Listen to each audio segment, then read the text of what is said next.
आज का टॉपिक है thermodynamic and kinetic stability of metal complexes.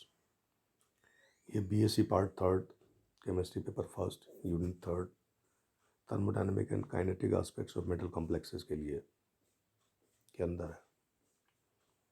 इसके जो कंटेंट्स हैं, stability of metal complexes, kinetic stability, thermodynamic stability and stability constant, इन सब के बारे में थोड़ा थोड़ा अध्ययन करेंगे।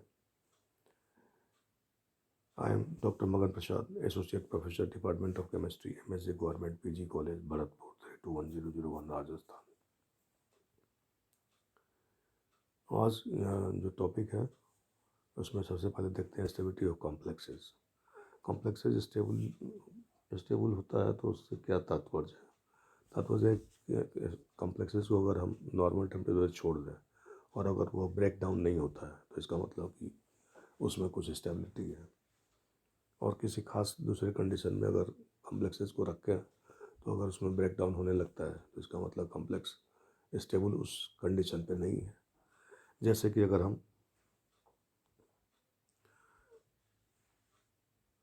CuNH3 4SO4 tetrammine copper 2 sulphate को अगर हम देखें तो यह एक अस्थायी पदार्थ है जिसे ठोस अवस्था में लंबे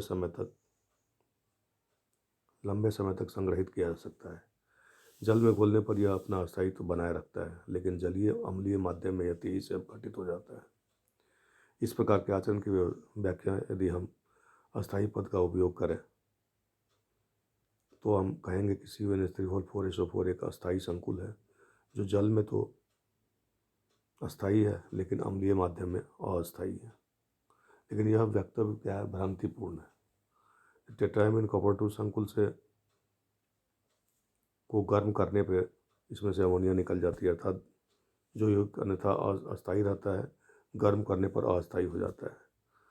संकुल के उपयुक्त आचरणों का ध्यान से विश्लेषण करने पर हम पाते हैं कि संकुल के उपयुक्त दो अलग अलग प्रकार के आचरण हैं तथा अतः अस्थायित्व को दो वर्गों में विभाजित किया जा सकता है, एक गतिज अस्थायित्व, एक थर्मोडायनेमिक स्टेबिलिटी, काइनेटिक स्टेबिलिटी और सेकेंड थर्मोडायनेमिक स्टेबिलिटी। गतिज अस्थायित्व काइनेटिक स्टेबिलिटी है और उष्मागतिज अस्थायित्व थर्मोडायनेमिक स्टेबिलिटी है। थोड़ा सा काइनेटिक स्टेबिलिटी के बारे में, गतिज अस्थायित्व के बारे में अध्ययन करेंगे। यह पद पदार्थ की अभिक्रिया की गति या वेग को प्रदर्शित करता है।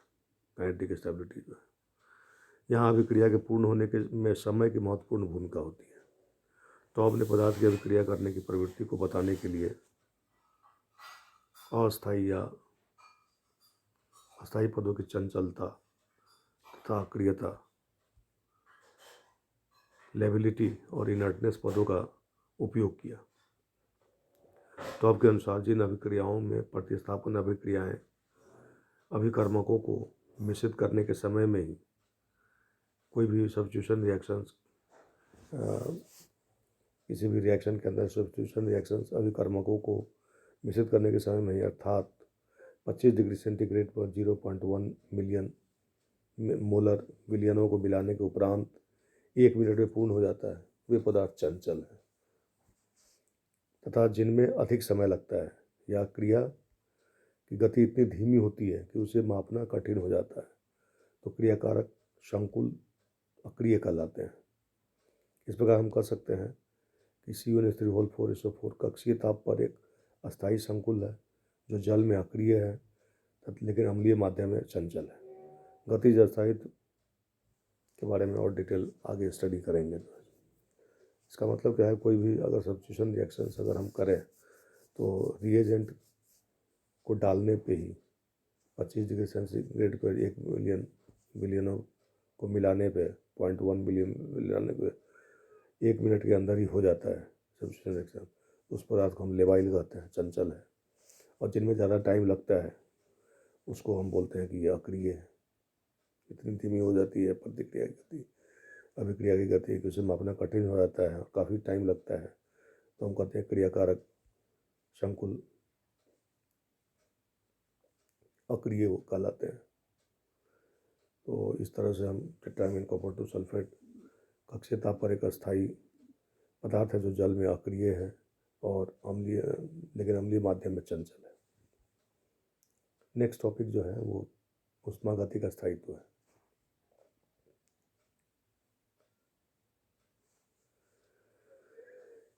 जिन पदार्थों का स्वपरिवर्तित स्पॉन्टेनियस अपघटन होता है, अर्थात जो पदार्थ बिना किसी बाह्य सहायता के स्वतः ही अपघटित होने लगते हैं, वे अस्थायी या ऊष्मागतिक रूप से अस्थायी कहलाते हैं। इस प्रकार का अपघटन पदार्थ की आंतरिक ऊर्जा तथा अणु में बंध सामर्थ्य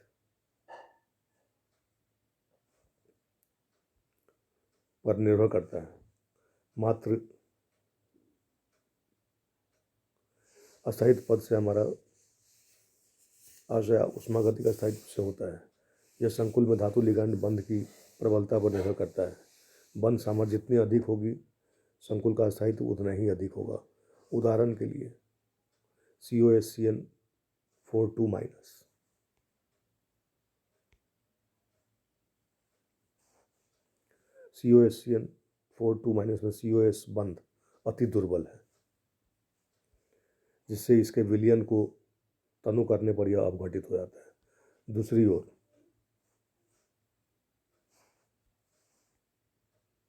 Fe643- आयन संकुल आयन काफ़ी अस्थायी है, क्योंकि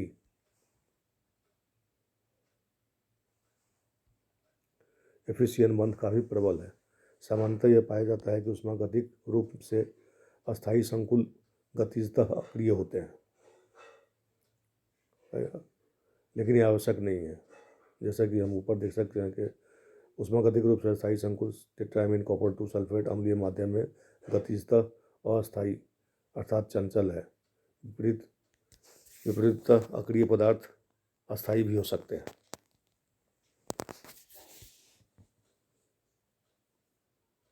किसी अभिक्रिया के ऊष्मागतिक अध्ययन से हम अभिकर्मक उत्पादों के मध्य ऊर्जा संबंधों के बारे में विचार करते हैं।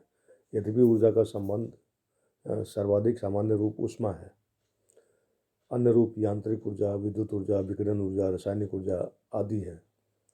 यहाँ पर यदि हमारी रुचि सिर्फ रासायनिक ऊर्जा से है, किसी उदाहरणार्थ धातु संकुल के ऊष्मागतिक पक्ष से हमारा उद्देश्य उसकी आंतरिक ऊर्जा से संबंधित अध्ययन करना है, जिनके द्वारा उसके विभिन्न प्रकार के आचरण की विवेचना की जा सकती है। यहाँ हम धातु संकुल के स्थायित्व का अध्ययन करते हैं। विलयन में संकुल तथा उनके अवयवों के मध्य एक साम्य होता है, जिसे निम्न प्रकार प्रदर्शित करते हैं। M+NN reversible MLN। जितनी अधिक सीमा तक किसी पदार्थ का निर्माण या रूपांतरण होगा, वह उतना ही अस्थायी होगा। दूसरे शब्दों में, जितनी अधिक सीमा तक साम्य अग्र दिशा में खिसकेगा, संकुल उतना ही अधिक अस्थायी होगा। इसके विपरीत उल्टी दिशा में साम्य के विचलित होने पर संकुल को अस्थायी कहेंगे। ऊष्मागतिक स्थायित्व का विवेचन सामान्यतः साम्य स्थिरांक के माध्यम से किया जाता है। इस स्थिरांक को विरचन स्थिरांक या फॉर्मेशन कांस्टेंट या स्थायित्व स्थिरांक स्टेबिलिटी कांस्टेंट कहते हैं, जिसका सीधा संबंध मुक्त ऊर्जा परिवर्तन फ्री एनर्जी चेन से होता है। अधिकांशतः संकुल जल में कुछ सीमा तक तो अवश्य ही वियोजित होते हैं। इस प्रकार उस संकुल तथा उसके अवयवों के मध्य एक साम्य पाया जाता है। संकुल के स्थायित्व की व्याख्या साम्य के अग्रिम दिशा में विचलन की सीमा से भी की जा सकती है। अस्थायी संकुल का निर्माण होते साम्य अग्रिम दिशा में अधिक विचलित होगा, जबकि साम्य के विपरीत दिशा में विचलन संकुल को अस्थायी बनाता है।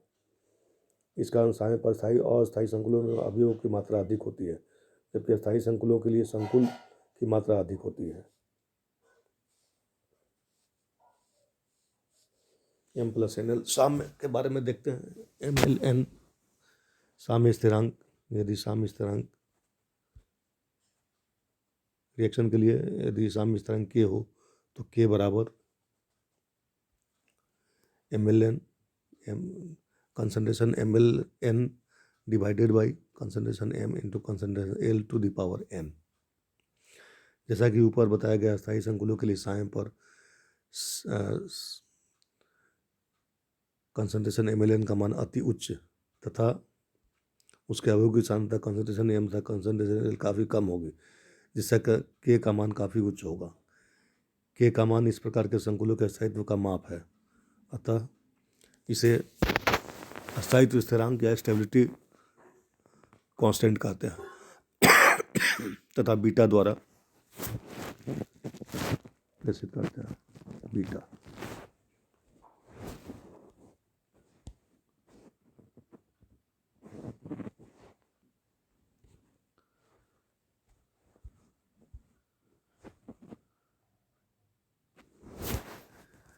के संकुल की विचलन की सीमा भी प्रदर्शित करता है, अतः इसे विचलन स्थिरांक भी कहते हैं, फॉर्मेशन कांस्टेंट भी कहते हैं। स्पष्ट है कि संकुल के लिए बीटा का मान जितना अधिक होगा उसका अस्तित्व व विचलन की प्रतिशत मात्रा भी उतनी ही अधिक होगी। नीचे जो एक टेबल दिया गया है, इसमें कुछ संकुलों के स्थायित्व स्थिरांक दिए गए हैं। इनके उच्च मानों से स्पष्ट है कि ये सभी संकुल स्थायी हैं, लेकिन इनमें आयरन के संकुल तो गतिशीलता स्थायी अर्थात अक्रिय है, जबकि निकेल का संकुल अस्थायी अर्थात चंचल है। इसमें देखते हैं संकुल है NiCN42 माइनस, स्थायित्व स्थिरांक बीटा है 10⁻30, ऊष्मागतिक स्थायित्व अति उच्च, गतिज स्थायित्व बहुत चंचल। FeCN42 माइनस 10⁻44, ऊष्मागतिक स्थायित्व अति उच्च, गतिज स्थायित्व बहुत अक्रिय। इसी तरह FeCN63 माइनस 10⁻37 बीटा का मान है, ऊष्मागतिक स्थायित्व अति उच्च है, गतिज स्थायित्व बहुत अक्रिय। PtCN42 माइनस स्थायित्व स्थिरांक बीटा 10⁻40, ऊष्मागतिक स्थायित्व अति उच्च और गतिज स्थायित्व अक्रिय। तो ये है जो कि कुछ जो है सो बीटा का वैल्यू और ऊष्मागतिक स्थायित्व और गतिज स्थायित्व क्या क्या है, इसके बारे में थोड़ा सा अध्ययन यहाँ पे है। अब नेक्स्ट टॉपिक जो होगा वो अगले क्लास में बताया जाएगा।